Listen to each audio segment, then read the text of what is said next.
In this camera comparison, we're going to be looking at 5 different cameras of varying cost and capability. The first one we're going to look at is the Canon HG21. It's an HD video camera that records directly to an internal 120 gigabyte hard drive. The price and picture quality and features distinguished this camera from its competitors when it was released in 2008. It is the most expensive and best quality video camera in this comparison. The pros for this camera are its clear and crisp picture and excellent resolution. Recording to the hard drive is great. There's no need for tapes, but it still takes the time to transfer the video from the hard drive to the computer. So not a lot of time is saved, contrary to what you might expect there. The 12 times optical zoom is smooth and looks great. The camera may have some problems autofocusing on items at or near the full zoom, as you can see here. The cons of this camera are the 1/8-inch audio, appreciated, but balanced XLR connectors would be so much better. Unfortunately, getting these types of inputs requires jumping into the next level of cost. There are products from Juiced Link and Beach Tech that offer solutions to this problem, each at a price of about $200. This camera doesn't work well under low light. This is a problem with all inexpensive cameras, and every single one in this comparison is going to have that issue. Be aware that light is your friend with video. Poorly lit scenes make for bland colors and boring video. The Flip Ultra HD camera is a popular choice both for its cost as well as it just makes it very, very simple to shoot HD video. It shoots at 720p and a great resolution, 1280 by 720. That's the standard resolution that YouTube is asking for HD video. It records to an internal 8 gig memory card, which gives you about 2 hours of recording time. And the 2 times digital zoom is maybe handy for special situations, but I wouldn't use it. It just doesn't look very good. The colors are crisp. It's a nice input. It's a good camera. And if you're not looking for any features, this is really hard to beat at that price. For HD capture, this is a great little camera.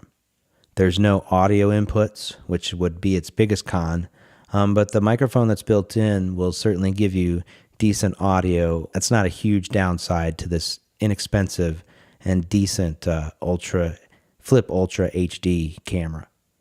The Canon SD630 is an inexpensive point-and-shoot camera that I purchased in around 2007 that also records video. You can get these very inexpensive used, and it's included in this comparison to show you what a relatively inexpensive digital camera can do in the way of video. As you can see, the video itself is pretty small. The resolution is very small, while the colors are pretty crisp.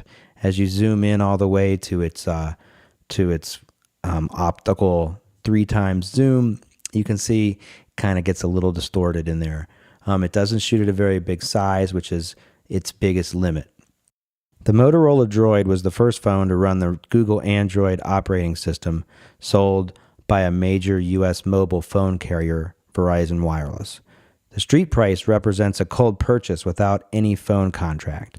Generally, you would be able to purchase this phone much cheaper in conjunction with a 2-year contract with Verizon. The Droid does shoot video, but it's only at 720 by 480 resolution, and as you can see, that might be kind of limiting in terms of the size. It shoots very, very good still photos at a very, very high resolution, so that might come in handy, and the 4 times digital zoom is only available for the still photo portion of things. The Blackberry Curve was a popular smartphone, which you could get for around $200. It has a 2-megapixel camera that shoots at a decent resolution for still photos, but a very poor resolution for video, 240 by 176. The 5 times digital zoom is pretty much a waste of time. I wouldn't use that at all. The video resolution is simply too small to use for any professional or even semi-professional video productions.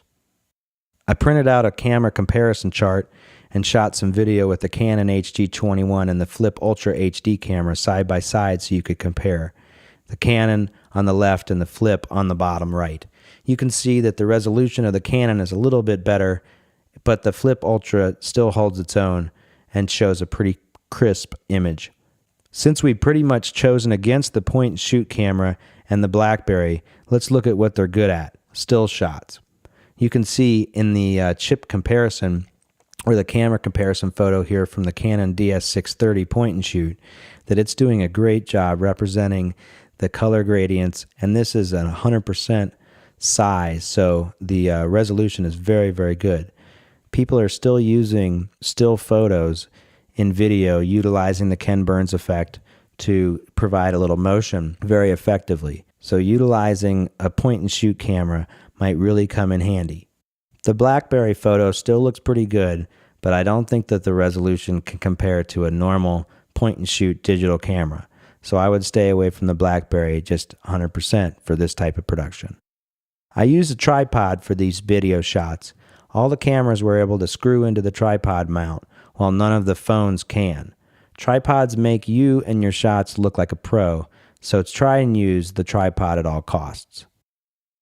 To sum up, clearly the Canon HG21 is the best camera, but I still feel that the flip camera held its own, and it outputs such a good resolution that the combination of the two would really be effective.